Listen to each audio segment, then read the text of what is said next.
家好，宠粉的姨太又来喽。不得不说，娱乐圈的姐弟恋是真香啊！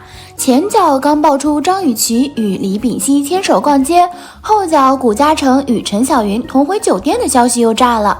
大家是商量好的吗？秀恩爱都这么统一？老实说，姨太真的没想过陈小云、谷嘉诚两个看似八竿子打不到一起的人会爆出恋情。娱乐圈果然是个圈。哎呀，我们还是来看看究竟是怎么回事吧。7月13号，有媒体拍到谷嘉诚和陈小云聚会醉酒后同回酒店的视频，疑似两人恋情曝光。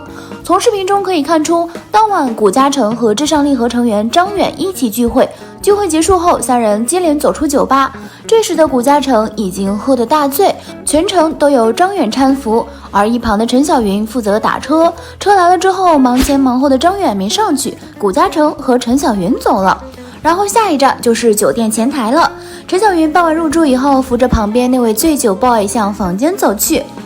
这应该算恋情曝光了吧？除非开的是2间房。那么问题来了，他俩是咋认识的？首先能确认的是，他俩的社交平台是互相关注的，不过两人此前并没有公开同框过。有人猜会不会是通过超新星全运会？姨太特意去查了一下，张远、陈小云的确是往届选手之一 ，X9 其他人也参加过，但作为成员之一的谷嘉诚貌似还没有。最绝的是，现在的亲粉丝都是这个画风吗？不过娱乐圈是个圈，大概他们是通过什么中间人的饭局牵上线的。说到牵线，张远有这个可能性，有人还想到了另一位张哲瀚老师。张老师确实都跟两位有过交集，他在10年前就和陈小云拍过戏，演员请就位也同框过，关系似乎还不错。和谷嘉诚就是前一阵的事情啦，他们还一起在北海拍了《维和防暴队》，张老师还给他们安利过《山河令》。谷子哥当时的回复挺出圈，真的好看。收眼了。张老师估计也没有这个时间给他们保媒拉纤，这对绯闻情侣要真的想认识，压根儿都不需要什么6人定律。不过话说回来，陈小云似乎很热衷于姐弟恋，她和前男友于晓彤有着5岁的年龄差，和谷嘉诚也相差了3岁。之前在一档节目中，陈小云虽然赞同跟弟弟恋爱有种带儿子的感觉，但当阚清子在综艺里说自己反对姐弟恋的时候，她还是在旁边持不同意见。我不太认同，像咱们这岁数，要再找个比咱们大的，那估计都是2婚的。当然也有可能是她自己一直没有遇到喜欢的哥哥。其实陈小云也不是一直要谈姐弟恋的，实在是她恋爱只看重感觉，这次又落入姐弟恋的坑里，大概就是她之前说的心动的感觉吧。你以为这件事儿到这儿就结束了 ？No， 远远没有。吃瓜的有趣之处就在于你永远不知道半路会杀出几个程咬金，事件究竟会反转到什么程度。这波反转来了。谷嘉诚、陈小云同回酒店新闻爆出后，疑似谷嘉诚前女友的小八突然发了这样2条动态。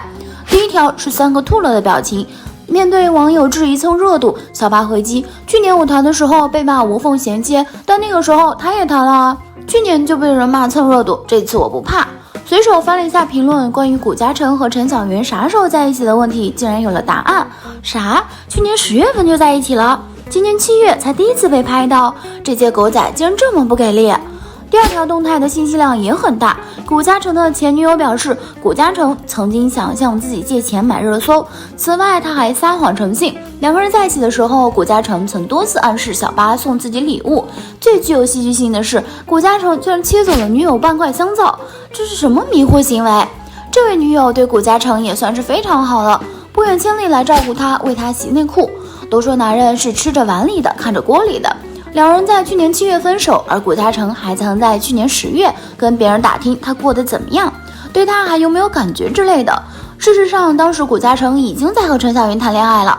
更让人没想到的是，聊天记录里还有李现的事儿。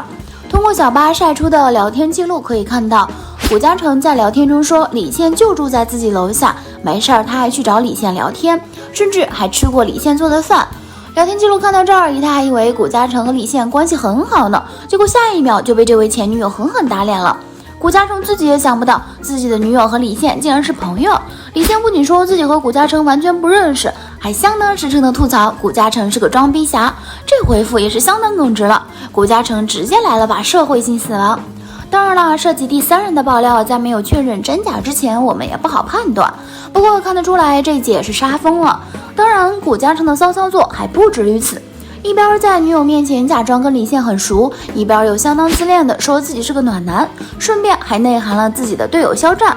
这还真是人在家中坐，锅从天上来。肖战早就澄清自己从来没有营销过暖男人设，而且用他的回应来说，就是说我是暖男的人，那就是和我不熟。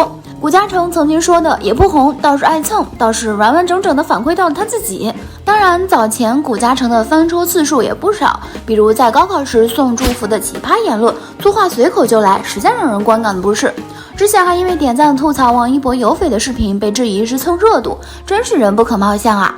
一个看着正正经经的样子，背后却是这样的人。作为茶酒的一员，古嘉诚一开始的资源绝对算不上差。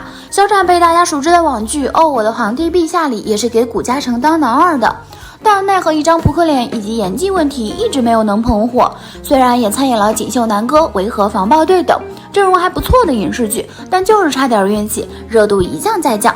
看到前女友的爆料才发现，原来他的不火是有原因的。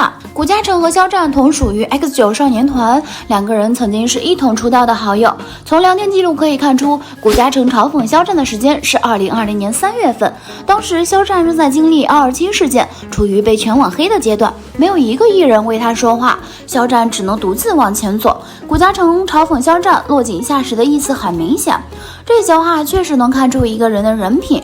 当古嘉诚嘲讽肖战立暖男人设时，有心之人又开始转了方向，带节奏攻击肖战。类似的场景发生过很多次，不过自肖战发声明号召理想追星后，粉丝对立场面几乎看不到小飞侠的身影，大家都在用实际行动响应他的建议。